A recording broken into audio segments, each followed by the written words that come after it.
राष्ट्रसंत तुकडोजी महाराजांचा आवाज कुठे आहे? राष्ट्रसंत तुकडोजी महाराजांचा, राष्ट्रसंत गाडगे महाराजांचा जय गुरुदेव। आज बच्चूभाऊ कडू यांनी सामान्य लोकांच्या हितासाठी, शेतकरी, कष्टकरी, दिव्यांग बंधू आणि भगिनी या सर्वांसाठी अन्नत्याग आंदोलन जे या पवित्र भूमीमध्ये सुरू केलेलं आहे, त्यांनी सामान्य लोकांच्या बाजूची भूमिका या आंदोलनाच्या माध्यमातून जी मांडली, त्या भूमिकेला पाठिंबा देण्यासाठी, त्यांच्या या आंदोलनाला पाठिंबा देण्यासाठी आपण सर्वजण या ठिकाणी उपस्थित आहात। मी सुद्धा आज त्यांना पाठिंबा देण्यासाठी तुमच्याबरोबर, महाराष्ट्रातल्या सामान्य लोकांबरोबर इथं उपस्थित आहे। आणि या व्यासपीठावर ज्यांनी पाठिंबा दिला व भूमिका मांडली, असे वर्ध्याचे खासदार काळेसाहेब, युवा नेते सलील भैया देशमुख, त्याच्याचबरोबर इथं उपस्थित असणारे पवित्र पोहरादेवीचे महाराज आदरणीय रमेश महाराज राठोड, सुनीलजी बुसारा, विकासजी लवांडे, पंकज नाना बोराडे, रविकांतजी वरपे, हेमंतजी देशमुख, तसंच चरणभाऊ वाघमारे, गुड्डूभाऊ ठाकरेताई, त्याच्याचबरोबर उपस्थित असलेले प्रदीपभाऊ राऊत,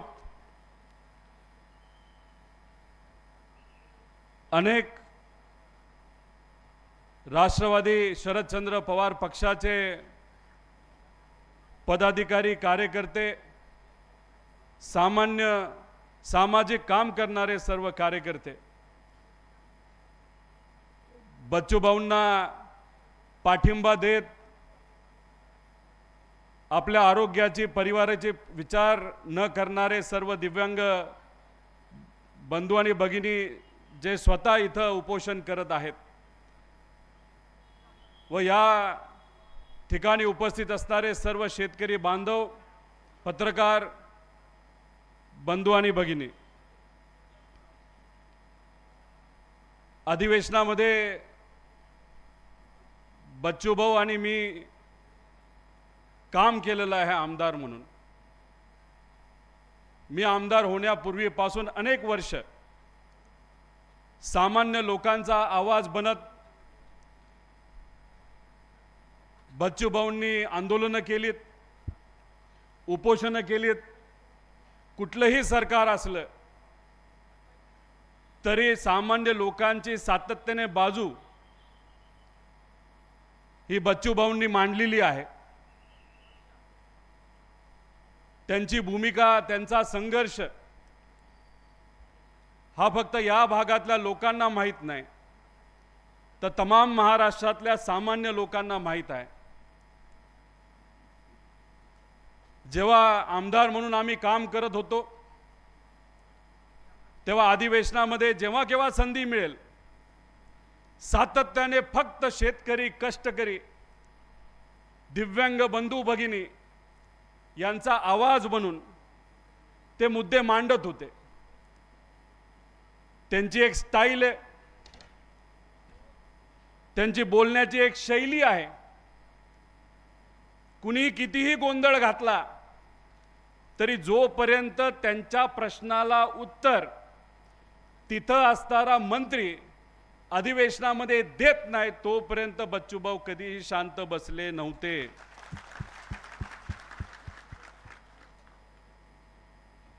खरं तर आमच्या सगळ्यांची अपेक्षा होती की सामान्य लोकांचं विचाराचं सरकार या राज्यामध्ये येईल, पण काय गडबड झाली ही सांगता येणार नाही. या राज्यामध्ये सर्वात शेवट निकाल कोणाचा लागला असेल तो माझा लागला होता. माझ्या मतदारसंघातले सामान्य लोक, तिथे असणारे सामान्य कार्यकर्त्यांनी लढा लढला, मग कमी का होईना, पण त्या ठिकाणी मी आमदार झालो. पण जेव्हा मोजणी चालू होती तेव्हा महाराष्ट्रामध्ये काय चाललं याचा अंदाज तिथं मी घेत होतो. आमच्या पक्षाच्या आमदारांचं मोजणी कशी चालली, कोण जिंकतंय, कोणाला अडचण येते याचा अंदाज घेत होतो. मित्र पक्षाच्या आमदारांचा घेत होतो. पण आवर्जून ठराविक लोकांचा अंदाज तिथं मी घेत होतो. जे लोक सामान्य लोकांचा आवाज म्हणून सातत्याने रस्त्यावर लढत असतात ते सुद्धा अधिवेशनामध्ये आले पाहिजे अशी माझी भूमिका होती. आणि मी बघत होतो बच्चूभाऊ हे निवडून येतात का नाही येत. पण जेव्हा निकाल लागला मनाला दुःख झालं. खरं तर आज अधिवेशनामध्ये बच्चूभाऊ असते तर आज ही रस्त्यावरची लढाई त्यांनी लढलीच असती, पण अधिवेशनामध्ये सुद्धा तिथं असणाऱ्या मंत्र्यांना शांत बसून ठेवलं नसतं. बच्चूभाऊंना मी सांगतो, खरं तर काय गडबड झाली आपल्यालाही माहित नाही, त्यासाठी आपण लढा लढू, पण तुम्ही रस्त्यावरची लढाई लढतात. या रस्त्यावरच्या लढाईमध्ये आम्ही सुद्धा कार्यकर्ता म्हणून, या सामान्य लोकांचा कार्यकर्ता म्हणून तुमच्या बरोबर 100% आहोत. पण अधिवेशनामध्ये तुमचा आवाज नाही असं अजिबात तुम्ही समजू नका. तुमचा हा कार्यकर्ता अधिवेशनामध्ये सुद्धा हे सर्व मुद्दे त्या ठिकाणी मांडेल असं आश्वासित आपल्या सर्वांना मी करतो. पण मी विनंती करतो, इथं येऊन अनेक लोक भाषणं करतील, पण बच्चूभाऊ आरोग्याची काळजी घेणं पण तितकंच महत्वाचं आहे का नाही आहे. त्यामुळे खरं तर हा लढा महत्वाचा आहे. आपण रस्त्यावर लढू, महाराष्ट्रात तिथं लढू, पण तुमच्या आरोग्याला जर काय झालं हे परवडणारं नाही. त्यामुळे तुम्ही थोडीशी आरोग्याची काळजी घ्या. इथं असणारे उपोषण करते जे आहेत त्यांनी सुद्धा आरोग्याची काळजी घ्या अशी विनंती या व्यासपीठावर तुम्हाला मी करतो. कशासाठी हा लढा त्यांनी लढायचं ठरवलंय. इथं सोयाबीनचे शेतकरी किती सांगा, सोयाबीन उत्पादक शेतकरी किती, काय परिस्थिती आहे सोयाबीन पिकाची, रेट मिळाला का आपल्याला. अहो अधिवेशनामध्ये आम्ही जेव्हा मुद्दा मांडला भावांतर योजना आणा, आमच्या या सोयाबीन उत्पादक शेतकऱ्याला त्याचा फायदा कुठेतरी तुम्ही द्या. कपाशी उत्पादक शेतकऱ्याची काय परिस्थिती आज, अतिशय वाईट परिस्थिती आहे. पण त्या योजनेबद्दल कुणीही बोलायला तयार नाही. विरोधात असणाऱ्या नेत्यांना आपल्या पक्षामध्ये पक्षांतर कसा करण्याचा विचार हे सरकार करतं, पण आमच्या या गरीब शेतकऱ्यांसाठी भावांतर योजना कशी आणायचं याचा विचार आणि याचा प्रयत्न ते करत नाहीत. आम्ही जेव्हा हा मुद्दा मांडला तेव्हा सोयाबीन शेतकऱ्यांचे 11 लाख टन सोयाबीन आम्ही विकत घेतलं असं त्यांनी सांगितलं. मी मंत्र्यांना सांगितलं, आम्ही सर्वांनी सांगितलं की अहो 50 लाख टन सोयाबीन जर उत्पादित झाला असेल आणि सरकारली 11 लाख घेतलं असेल ते सुद्धा 4,000 रुपयाली, पण 40 लाख टन आमच्या शेतकऱ्याला 3700 रुपयाली विकायला लागते. आणि त्यात आमच्या या कष्टकरी शेतकऱ्याचा जर 4,000 कोटीचं नुकसान झालं असेल त्याला कोण जबाबदार, पण त्याला उत्तर या सरकारकडे नाही. तसंच कपाशीचं झालंय, तसंच तुरीचं झालंय, तसंच कांद्याचं झालंय, तसंच इतर पिकाचं झालंय. फक्त याच भागातला शेतकरी अडचणीत आहे असं समजू नका. महाराष्ट्रातला शेतकरी आज अडचणीत आहे, देशातला शेतकरी आज अडचणीत आहे. मग शेतकऱ्याला लावलेला खर्च, केलेले कष्ट, बँकेकडनं उचललेलं व्याज याच्यावर जर त्याला त्यातून खर्च सुद्धा निघत नसेल आणि नुकसानात शेतकरी जात असेल तर या शेतकऱ्याला मदत कुणी केली पाहिजे, कुणी केली पाहिजे? सरकारने केली पाहिजे का नाही केली पाहिजे? अहो, तुम्ही जर सत्तेत आला असाल तर तुमची जबाबदारी इथं असताना प्रत्येक व्यक्तीला मदत करायची, पण नाही. ह्यांना त्यांचं काय पडलं नाही. इलेक्शनच्या आधी भाषण आठवत आहेत का? शेतकऱ्याचा 7-12 कोरा कोरा कोरा करू बोलले होते का नव्हते? आमच्या शेतकऱ्याला वाटलं ठीक आहे, गेल्या 2-2.5 वर्षामध्ये या सरकारने आमच्याबद्दल काहीच केलं नाही, सोयाबीनला भाव नाही दिला, पिकाला भाव नाही दिला. पण जर एवढा मोठा नेता व्यासपीठावर बोलत असेल कोरा कोरा कोरा, तर खरंच कोरा केलं जाईल. झालं का कोरा? झालं का कोरा? जेव्हा याच्याबद्दल आम्ही विचारतो तेव्हा काही नेते म्हणतात आम्ही बोललोच नव्हतो. अहो, मग जाहीरनाम्यामध्ये काय केलं होतं तुम्ही? काय लोणचं घातलं होतं का? जाहीरनाम्यामध्ये तुम्ही बोललात, व्यासपीठावर तुम्ही बोललात, आणि जेव्हा तुमची सत्ता येते ते सुद्धा काही छोटी मोठी सत्ता नाही. 230 पेक्षा जास्त आमदार मित्र पक्ष मिळून त्यांचे निवडून आले. आणि जेव्हा आम्ही प्रश्न करतो, सामान्य लोक प्रश्न करतात, बच्चू भाऊ प्रश्न करतात, तेव्हा हे सर्व नेते म्हणतात आम्हाला माहितीच नाही, आम्ही बोललोच नाही. मी तुम्हा सर्वांना बोलतो, या सर्व मागण्या जर आपल्या त्या ठिकाणी या सरकारने मान्य केल्या नाही, तुम्ही कोरा कोरा म्हणला, पण आम्ही म्हणेल तुमच्या खुर्च्या तुम्ही सोडा सोडा सोडा, हे आम्ही तुम्हाला त्या ठिकाणी म्हणणार आहोत. अहो, सरळ सरळ सामान्य लोकांना गंडवलं यांनी. तुम्हाला आठवतंय जेव्हा अवकाळी आणि दुष्काळ पडला होता, इलेक्शनच्या आधी या सरकारने एक GR काढला होता की नुकसान झालेल्या शेतकऱ्याला 13,000 रुपये हेक्टरी देऊ. 2 हेक्टरवरनं 3 हेक्टरवरनं यांनी अनुदान ते मदत त्या ठिकाणी नेली होती. पण गेल्या काही दिवसांपूर्वी हीच मदत, हाच तो GR गुपचूप काळ्या रात्री त्यांनी बदलला. 3 हेक्टरवरनं कितीवर आणला? तर 2 हेक्टरवर आणला.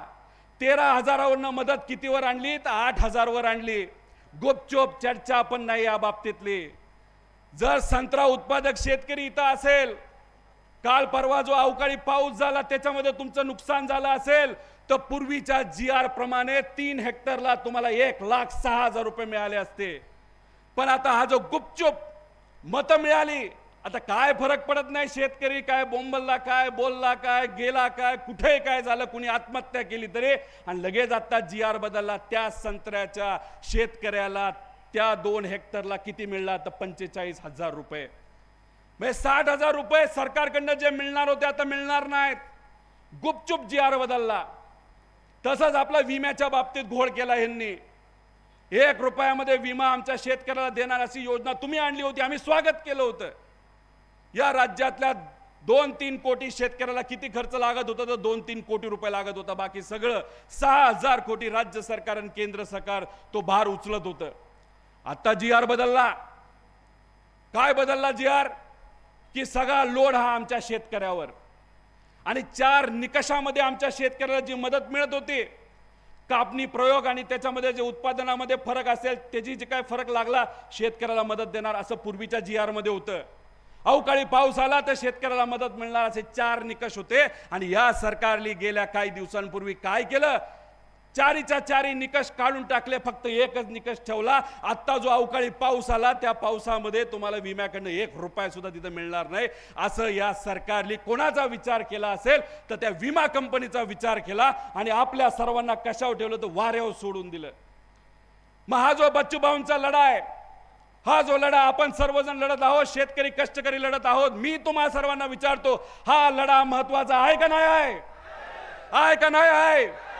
अहो, हे देवेंद्र फडणवीस साहेब, मुख्यमंत्री साहेब, जेव्हा आम्ही मुद्दा मांडतो, अहो आमच्या शेतकऱ्याचा सिबिल खराब झाले, हो पैसे नाही देत बँक, तेव्हा हे म्हणतात मीडिया समोर, बँकांनो याद राखा, जर सिबिल विचारलं आमच्या शेतकऱ्याला तर तुम्हाला बघतोच. पण या नेत्यांचं भाषण फक्त भाषण असतं, वस्तुस्थिती नाही तर जमिनीवर काही त्याचा लागू होत नाही. अहो, याच अमरावती जिल्ह्यामध्ये आजची परिस्थिती काय? तर 35,000 शेतकऱ्याने प्रायव्हेट जे व्याजाने देणारे लोक असतात ना, त्याला काय म्हणतो आपण? सावकार. 35,000 शेतकऱ्याने 300 कोटी रुपये प्रायव्हेट सावकाराकडनं या जिल्ह्यामध्ये घेतलेले आहेत. मी महाराष्ट्राची गोष्ट करत नाही. किती रुपये लावतात ते? शेकडा 3%, 4%, 5%, म्हणजे वर्षाला किती झालं तर 60%. का? बँका आम्हाला देत नाही. तुमचा धाक नाही राहिला या बँकेवर. नाही तर कदाचित तुम्ही बँकेचा जास्त विचार करता, पण आमच्या गरीब शेतकऱ्याचा विचार तुम्ही तिथं करत नाही. अवकाळी पावसाला 82,000 हेक्टर या राज्यामध्ये नुकसान झालं. या जिल्ह्यामध्ये आता 22,000 हेक्टरचं नुकसान झालं. काय केलं पालकमंत्र्यांनी? भेटले का तुम्हाला? काय देणार, कशी देणार मदत हे सांगितली का? त्यासाठी सुद्धा शेतकऱ्याला आंदोलन करावं लागलं. जो कांदा शेतामध्ये तसाच पाऊस आला म्हणून खराब झाला, त्यासाठी आंदोलन करावं लागलं. सोयाबीन कोणाच्या घरी असेल, शेतामध्ये असेल, ते खराब झालं, त्यासाठी आंदोलन करावं लागलं. आणि मग काय होतं तर ह्यांचे कृषी मंत्री लय भारी माणूस आहे.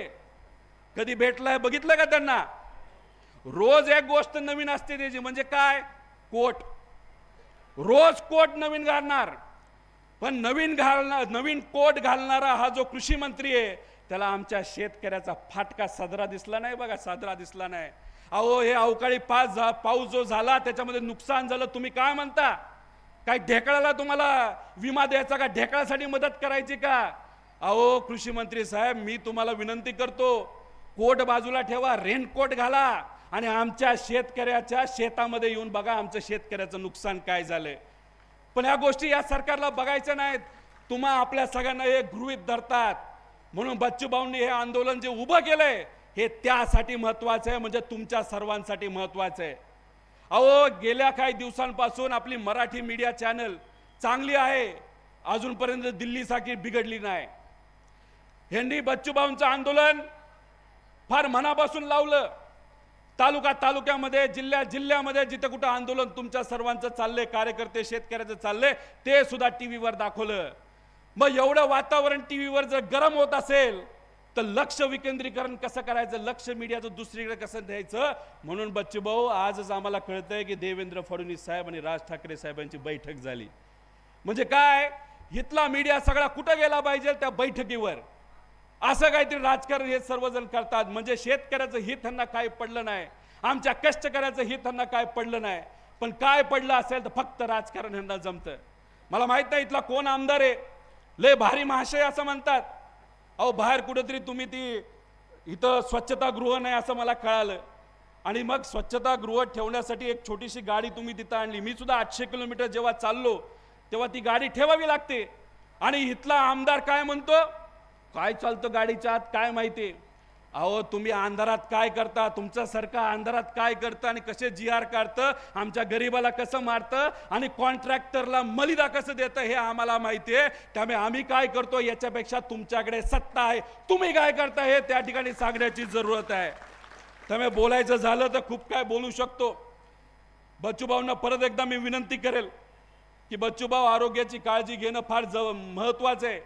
हे तर मी तर म्हणतोच, आमचा पक्ष म्हणतोच, पण मी तुमच्यासाठी, तुमच्या प्रेमापोटी इथं आलेल्या सर्व कार्यकर्त्यांना विचारतो, आरोग्य महत्वाचं आहे का नाही आहे?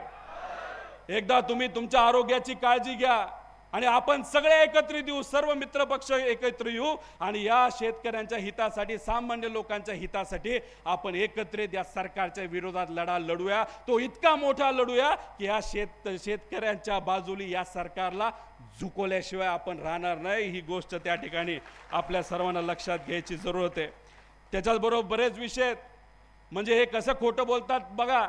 फेब्रुवारी महिन्यामध्ये आपले मुख्यमंत्री साहेब बिहारला गेले. का? बिहारचं इलेक्शन आहे. पंतप्रधान साहेब तिथं होते. पंतप्रधान साहेबांसमोर ते बोलले की प्रधानमंत्री कुठली तरी शेतकरी योजना आहे, त्या 2000 शेतकऱ्याला दिले जातात, आम्ही 3000 देऊ, असे इथं असणारे मुख्यमंत्री तिथं बिहारमध्ये जाऊन बोलले. अहो, फेब्रुवारी पासून आतापर्यंत बघितलं तर 4 महिने झाले, तरी तुम्ही अजून 1000 रुपये दिले, वाढवलेले नाही. अहो, 1000 रुपये सोडा, आमचे 2000 तरी वेळेवर तुम्ही देता का? आमच्या लाडक्या बहिणीचे तुम्ही त्या ठिकाणी 1500 देता का वेळेवर? आमच्या दिव्यांग बंधू भगिनींचे पैसे अजून वेळेवर आले नाही. अहो, रोजगार हमी योजनेमध्ये लोकांनी विहिरी बांधल्या, घरं बांधली, फळबागांना त्या ठिकाणी रोजगार हमीचा पैसा वापरला, लोकांकडनं उसने पैसे घेतले, पण सरकारचा 1 रुपया तिथं आला नाही. म्हणजे ह्याच्यासाठी तुम्हाला पैसे नाही. पण तुमचे नेते फिरायला जेव्हा भारताच्या बाहेर जातात त्याला मात्र पैसा, तुमच्या नेत्यांना लॅपटॉप देण्यासाठी तुमच्याकडे पैसा, नवीन गाडी देण्यासाठी पैसा, 80,000चा रोड बांधण्यासाठी आणि त्यात मलिदा खाण्यासाठी तुमच्याकडे पैसा, पण आमच्या या गरिबासाठी तुमच्याकडे पैसा नाही. हे फक्त नाटक आहे. यांच्याकडे पैसा आहे पण यांना पैसा मात्र गरिबासाठी वापरायचा नाही. यांना पैसा कशासाठी वापरायचा आहे तर कॉन्ट्रॅक्टरला मोठं करायचंय, आणि कॉन्ट्रॅक्टरला मोठं केलं तो पैसा हा फक्त इलेक्शनमध्ये वापरायचा आहे. कारण त्यांना वाटतं की महाराष्ट्राच्या स्वाभिमानी जनतेचा स्वाभिमान हा इलेक्शनमध्ये विकत घेतला जाऊ शकतो. मराठी माणसाला मला इथं विचारायचंय, विकत घेऊ शकतात का आपला स्वाभिमान? मग हा लढा स्वाभिमानाचा आहे, आणि हा लढा जर स्वाभिमानाचा असेल तर त्या ठिकाणी मोठ्या प्रमाणात आपल्या सर्वांना रस्त्यावर उतरावं लागेल. आणि पक्ष म्हणून काल आदरणीय पवार साहेबांचा फोन बच्चूभाऊंना त्या ठिकाणी आला होता. त्यांची चर्चा त्या ठिकाणी पवार साहेबांची झाली. आरोग्याची काळजी घ्या सांगितलं, आणि पाठिंबा सुद्धा आदरणीय पवार साहेबांनी दिलेला आहे. अनेक खासदारांनी पाठिंबा दिलेला आहे, आमदारांनी त्या ठिकाणी पाठिंबा दिलेला आहे. त्याच्याचबरोबर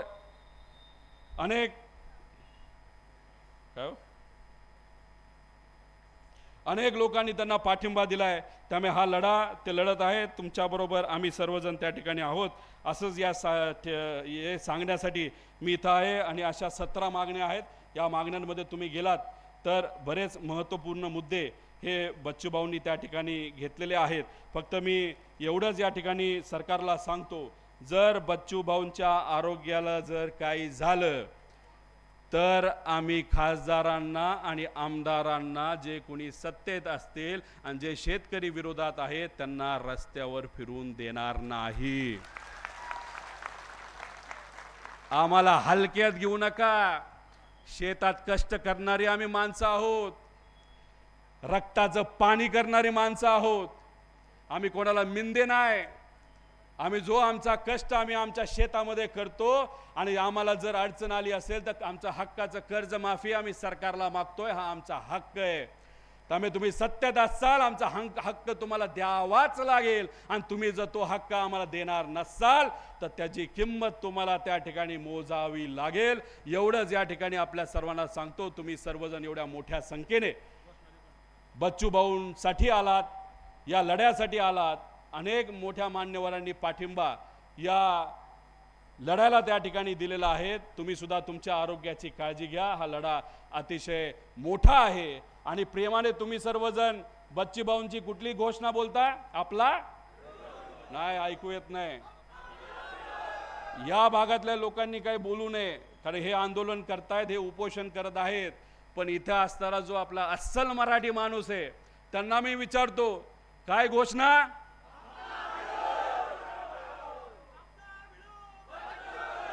आणि जर हे सरकार आपल्या सगळ्यांच्या मागण्या समोर झुकलं नाही, आपल्या मागण्या मान्य केल्या नाही, तर मग काय करायचं?